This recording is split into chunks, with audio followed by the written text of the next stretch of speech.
ఎవరి తప్పు వల్ల ఆమె మన మాట వినడం లేదు? మనమే. సినిమాకు టికెట్లు తీసుకెళ్తాం, టూర్లు తీసుకెళ్తాం, ఎక్స్కర్షన్ తీసుకెళ్తాం, కానీ మన పిల్లల్ని దేవాలయానికి కుటుంబ సమేతంగా వస్తున్నామా? మనల్ని మనం ప్రశ్నించుకోవాలి. అంటే హిందుత్వంలో ఏదైనా సరే కుటుంబంతో మిలినమై ఉంటుంది. అంటే మనం కుటుంబాన్ని కాపాడుకుంటేనే గ్రామాన్ని కాపాడుకుంటాం, గ్రామాన్ని కాపాడుకుంటేనే మండలాన్ని కాపాడుకుంటాం, మండలాన్ని కాపాడుకుంటేనే జిల్లాను కాపాడుకుంటాం, జిల్లాను కాపాడుకుంటేనే దేశాన్ని కాపాడుకుంటాం, దేశాన్ని కాపాడుకుంటే ప్రపంచాన్ని కాపాడుకుంటాం. నీ కుటుంబాన్ని నువ్వు కాపాడుకోలేవు, నీ కుటుంబం వ్యక్తులే నీ మాట వినడం లేదంటే ప్రపంచంలో గొప్ప దేశం ఎలా అవుతుంది? అంటే భారతదేశము రాబోయే 25 సంవత్సరాల్లో ప్రపంచంలో అగ్రగామి దేశం అవుతుంది, దీంట్లో ఎలాంటి సందేహం లేదు. కానీ ఇక్కడ హిందువు 4 విషయాలు మర్చిపోయాడు. అందుకే మనకు అనేకమైన సమస్యలు వస్తున్నాయి. మొట్టమొదటిది, వ్యక్తి రెస్పాన్సిబిలిటీ మర్చిపోయాడు. నేను అనే రెస్పాన్సిబిలిటీ మర్చిపోయినా. కారణం ఏమిటంటే మన ఊళ్ళో గ్రామానికి సంబంధించిన పంచాయతీ ఉంటుంది. పంచాయతీ డబ్బులతో అనేకమైనటువంటి డెవలప్మెంట్లు చేస్తుంటాం. కాలువ కడుతుంటారు, రోడ్లు వేస్తుంటారు, చెత్త ఊడుస్తుంటారు. కానీ మన వీధిలో మన వాటిలో ఎవరైనా సరే అలాంటి వాటికి భంగం కలిగిస్తే ప్రశ్నించడం లేదు. రోడ్డు తవ్వుతుంటాడు, ఇది పంచాయతీ సెక్రటరీ కాదు, నీకు కూడా అడిగే హక్కు ఉంది. కారణం ఏమిటంటే పంచాయతీకి నువ్వు కూడా ట్యాక్స్ కడతావు.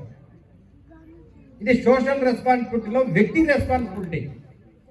అలాగే నీ దేశానికి, ధర్మానికి, దైవానికి, కుటుంబానికి, మహిళలకు ఎక్కడైనా నీ కళ్ళ ముందర ఏదైనా ధర్మానికి వ్యతిరేకంగా జరిగితే ప్రశ్నించడం నేర్చుకోవాలి.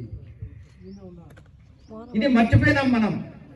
కారణం ఏమిటంటే ఈ సోషల్ చదువులు చేసిన తర్వాత టీచర్కు విద్యార్థికి సంబంధాలు తెలిపోతున్నాయి. అంతకుముందు గురువు గారు వస్తున్నారంటే భయపడేవాడు. ఇప్పుడు గురువు గారితోనే రాత్రి సిట్టింగ్ వేసే వయసు వచ్చేసింది, కాలం వచ్చేసింది. కాబట్టి విద్యార్థులు ఎప్పుడైతే ఈ దశలో మారుతారో, వ్యక్తి ఎప్పుడైతే ఈ రెస్పాన్సిబిలిటీ తీసుకుంటున్నారో, ఈ వ్యక్తి అడిగినా కూడా విద్యార్థులు రివర్స్ అవుతున్నారు. నీకెందుకయ్యా, నీ పని నువ్వు చూసుకో. అందుకు పెద్దవాళ్ళు ఎవరు కూడా నోరు తెరవట్లేదు ఇప్పుడు. అంటే మన పిల్లలకు మనం సంస్కారం ఇస్తే ఆటోమేటిక్గా వాడు పక్క వ్యక్తి పెద్దవాళ్ళకి సంస్కారం ఇస్తాడు. ఈ పొద్దు ఒక టీచరు ఒక విద్యార్థిని కొడితే మరుసటి రోజు వాళ్ళ నాయన పోయి ఆ టీచర్ మీద కంప్లైంట్ ఇస్తున్నాడు. మా పిల్లోడిని కొట్టినాడు, వాడు తప్పు చేసినాడు, వాళ్ళ నాయనకు తెలుసు, అయినా మెప్పు కోసం పోతున్నాడు. ఈ పొద్దు ఉపాధ్యాయుడు దండించకపోతే భవిష్యత్తులో సమాజం దండిస్తుంది, పోలీసులు దండిస్తారు, దేశం దండిస్తారు. ఇలా తయారైన వ్యక్తులే ఈ దేశ ధర్మాలకు ద్రోహం చేసే వ్యక్తులుగా తయారవుతారు. అంటే మన పిల్లలు మనం సంస్కారవంతంగా పెంచుతున్నామా? మనం సంస్కారంగా పెంచితే రేపు దేశానికి ఒక ఉత్తమమైన యూనిటీని మనం ఇవ్వగలుగుతాం, ఉత్తమమైన సమాజాన్ని మనం ఇవ్వగలుగుతాం. కాబట్టి ప్రతి వ్యక్తి కూడా చిన్నతనం నుండి చదువు ఎంతైతే అవసరమో దేశము, ధర్మము, దైవము కూడా అంతే అవసరము.